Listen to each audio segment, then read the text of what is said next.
Hello everyone, welcome back to my channel. Today we are going to talk about how to make money selling feet pictures. I have a whole ass script because I go off topic way too often, so if I'm looking down, that's what I'm looking at, okay? This video is for those of you who are looking to dip your toes into the feet industry, so to speak. Now, I am by no means a professional, but I do know how to find people willing to pay an arm for a leg, so yeah. All right, I apologize. So if you're trying to pay your rent with feet pic money, this video probably is not for you. However, if you're looking for something more casual and beginner friendly, then I think this video is just the right shoe size.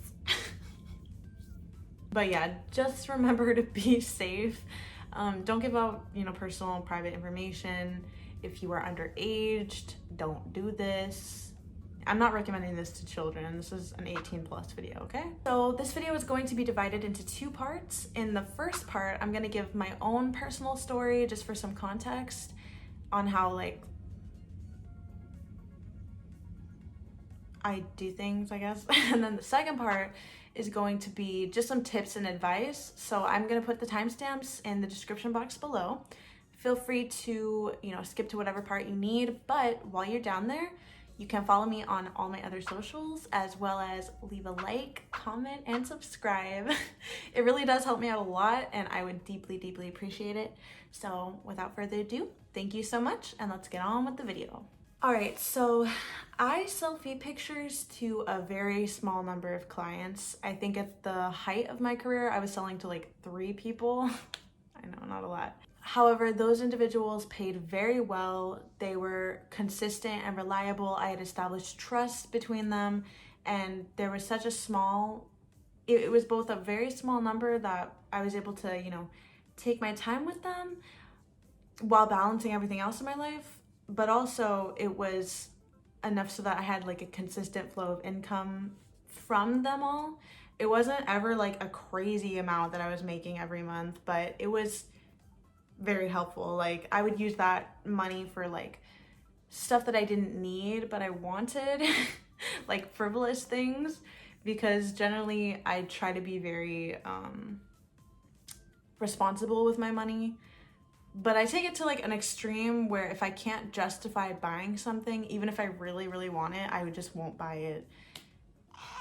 It sucks. But yeah, so that's kind of what I would use that money for. Because I don't do this professionally, and by professionally I mean I don't have an OnlyFans or a secondary account on social media to attract customers. I'm the one who has to go find my customers, right? I'm selling myself.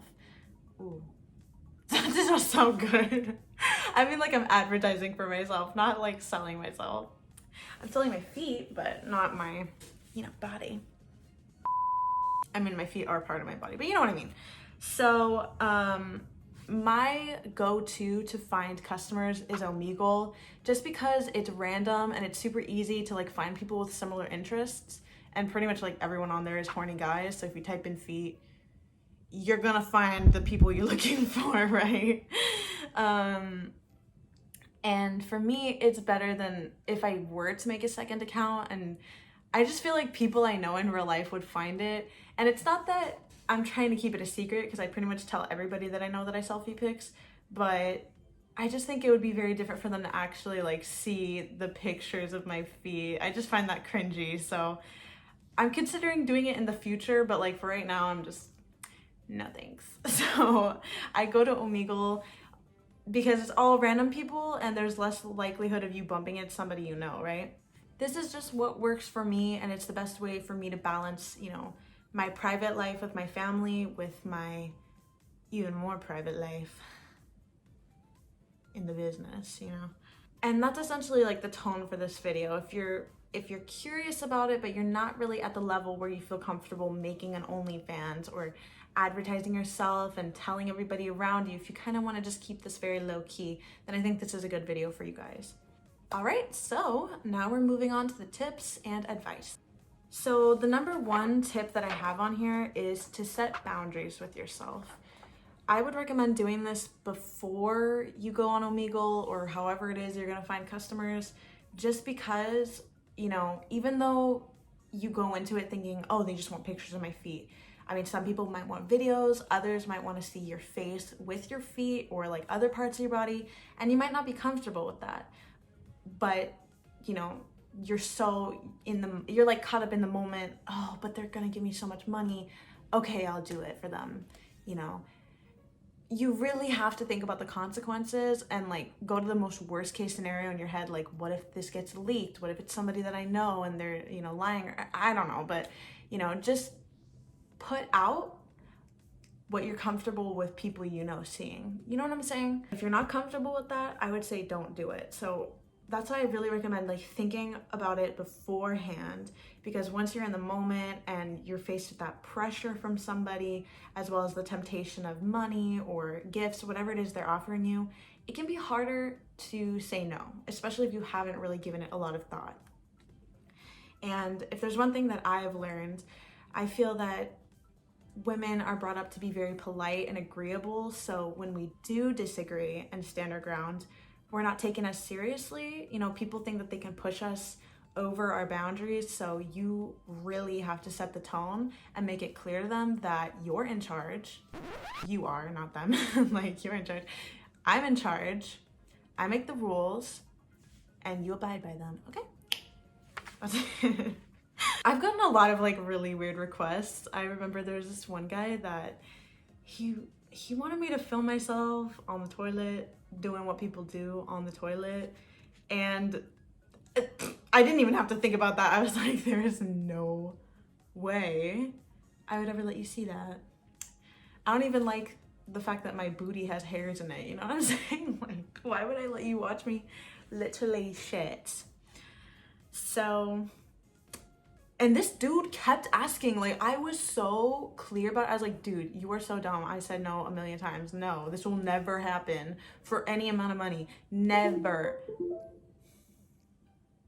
Sorry, my computer literally always does that when I'm filming a video.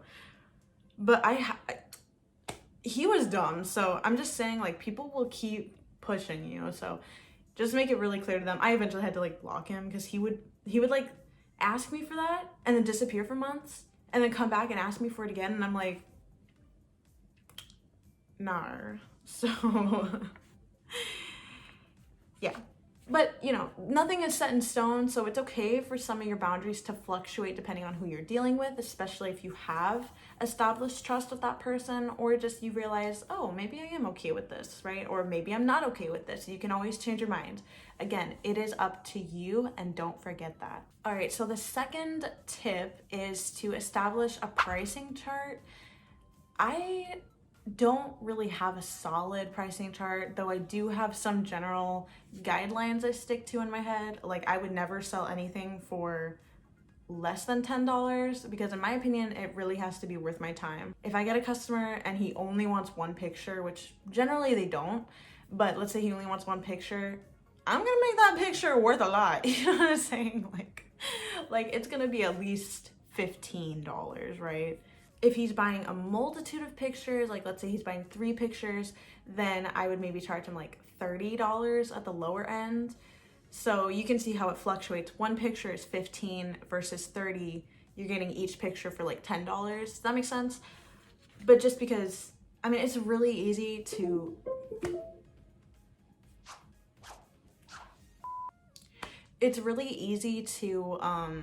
take a picture, obviously, especially if they're just asking for like your feet and nothing else.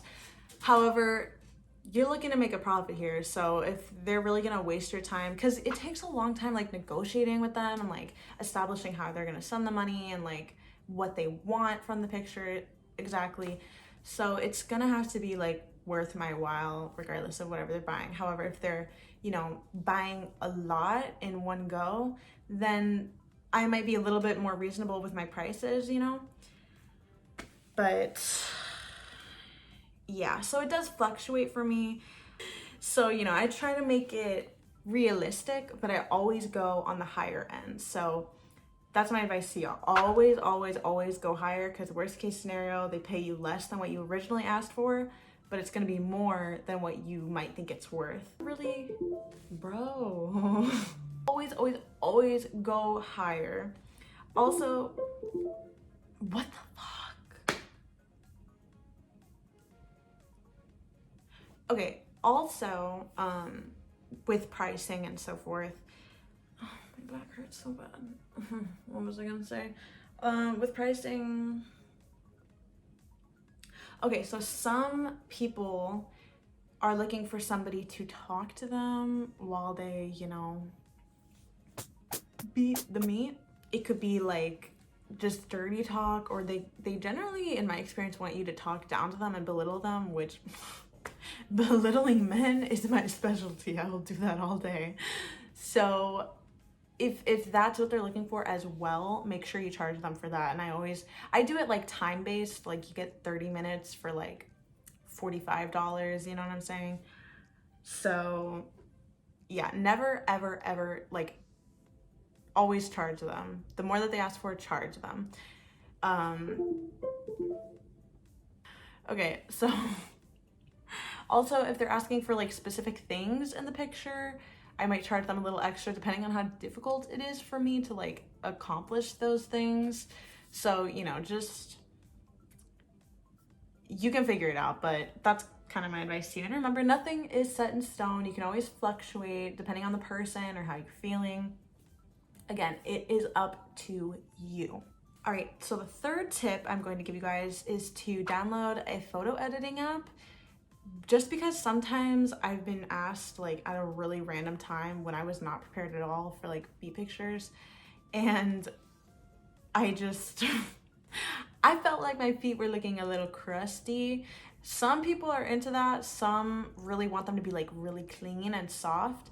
I remember when I first started doing this, I was working in a warehouse, and so I was like walking on my feet for about 12 hours a day, and they did not look so quite like as soft and feminine as they probably should have. So sometimes I would like slightly blur the soles of my feet. In my experience, that's like the favorite area of your foot, is like the bottom of your feet. So I would kind of blur it and add a filter to just to make it look really clean and really soft. Not that my feet aren't clean, but you know what I'm saying? Like sometimes you're just not prepared. Again, it's up to your discretion. Just for me, that makes me feel more comfortable in case the pictures were to somehow get leaked or I accidentally send the wrong picture to the wrong person, you know? I would rather it be a pretty photo than a musty photo, you know what I'm saying? So, you know, that can help you in a pinch. And, you know, I feel like we're good at tweaking our photos enough that we can just slightly blur and add a filter. That's all that I really do. It's nothing like crazy. It's not like I'm using Photoshop or anything. Also, if you are a guy, you could potentially get one of these photo editing apps. Just paint your toenails, maybe shave like any extra hair that makes it obvious that you're a guy, and then, you know, shape it down to look more feminine, and you could make a bag as well. So, and the last tip of advice I'm going to give you guys is to put your soul into it. Oh my God. That ruined the joke. I guess I deserved it because that was really awful. But get it? Like the sole of your feet, like your soul, put your soul into it.